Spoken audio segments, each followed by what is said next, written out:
lo largo de la Unidad 1 estudiaremos la vida colonial de la Nueva España, considerando los siguientes aspectos.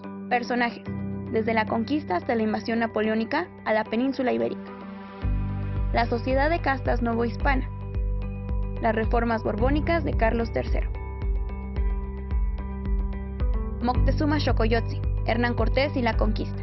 Entre los cronistas que relatan la conquista de México Tenochtitlan, Fray Bernardino de Sahagún y Fray Diego Durán describen la aparición de un cometa que atemorizaba a los habitantes del Valle de México años antes de la llegada de Hernán Cortés, el conquistador español.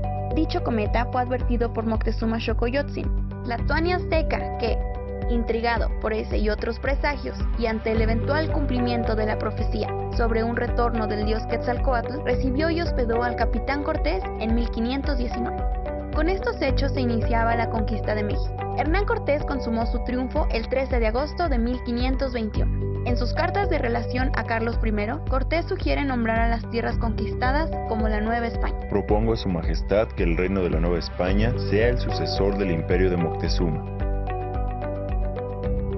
En 1524, el emperador español Carlos I, también conocido como Carlos V, fundó al Real Consejo de Indias para administrar a sus colonias en tierras americanas. Y en 1535 nombró a don Antonio de Mendoza como primer virrey de la Nueva España. Entre 1551 y 1553 se fundó la Real y Pontificia Universidad de México y se introdujo la imprenta en la Nueva España, a iniciativa del virrey Antonio de Mendoza.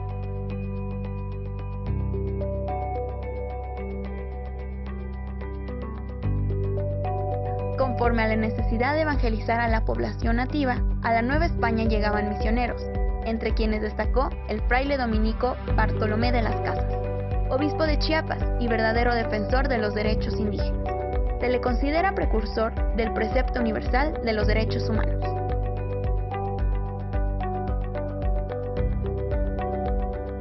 A lo largo de la vida colonial fueron surgiendo escritores y dramaturgos.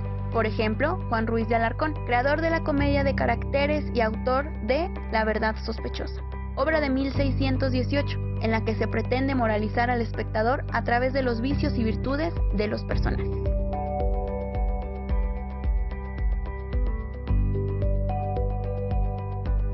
Pero entre las grandes figuras literarias de México colonial, Sor Juana Inés de la Cruz representa el esplendor del barroco en el siglo XVII novohispano.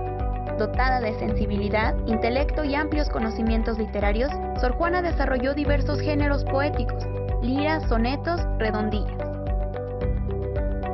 Hombres necios que acusáis a la mujer sin razón, sin ver que sois la ocasión de lo mismo que culpáis.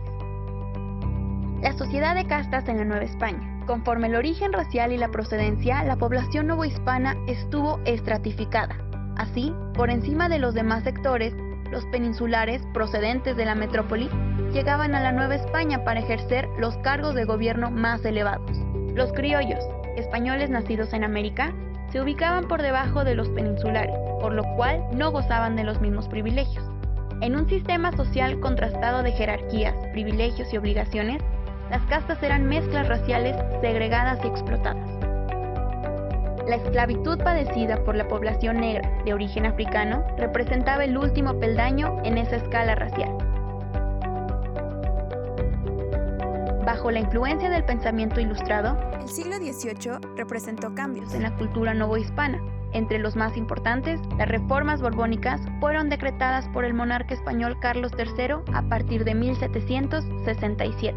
Su principal propósito fue incrementar los ingresos de la metrópoli, para lo cual estableció nuevas disposiciones en la Nueva España. Y para elevar los ingresos de la corona y reducir el poder de los grupos locales, Carlos III decidió en 1786 dividir el territorio de la Nueva España en 12 intendencias o gobiernos locales. En cada una, el intendente nombrado por el emperador se encargaría de aplicar el cumplimiento cabal de las reformas borbónicas. La invasión napoleónica a la península ibérica.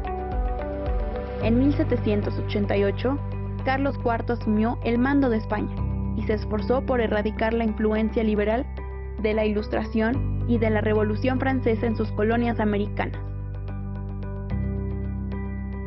Nombrado por Carlos IV, El arquitecto Manuel Tolsá, a partir de 1791, fundó la Academia de Artes de San Carlos y el Real Colegio de Minería, y elaboró la estatua ecuestre de dicho monarca. Pero en 1808, tropas francesas invadieron a España, y Napoleón Bonaparte exigió a Carlos IV y al príncipe heredero, Fernando VII, que abdicaran al trono para cederlo a José Bonaparte, hermano de Napoleón. Periódicos y panfletos sobre los sucesos en la península ibérica comenzaron a circular en la Nueva España. Criollos como Francisco Primo de Verdad propusieron al virrey José de Iturrigaray establecer una junta de gobierno que asumiera el mando a nombre de Fernando VII. Posteriormente, la conspiración de Querétaro en agosto de 1810, en la cual participaban Miguel Hidalgo, la corregidora Josefa Ortiz, Ignacio Allende y Juan Aldama, también se propuso tomar el poder en nombre de Fernando VII, dando inicio así, poco después, la Guerra de Independencia en México. ¡Viva México! ¡Viva! Por aquellos años, el periodista José Joaquín Fernández de Lizardi publicó un periódico conocido como El Pensador Mexicano y difundía los sucesos recientes. También publicó en 1816 una obra picaresca titulada El Periquillo Sarmiento, la primer novela mexicana que se conoce.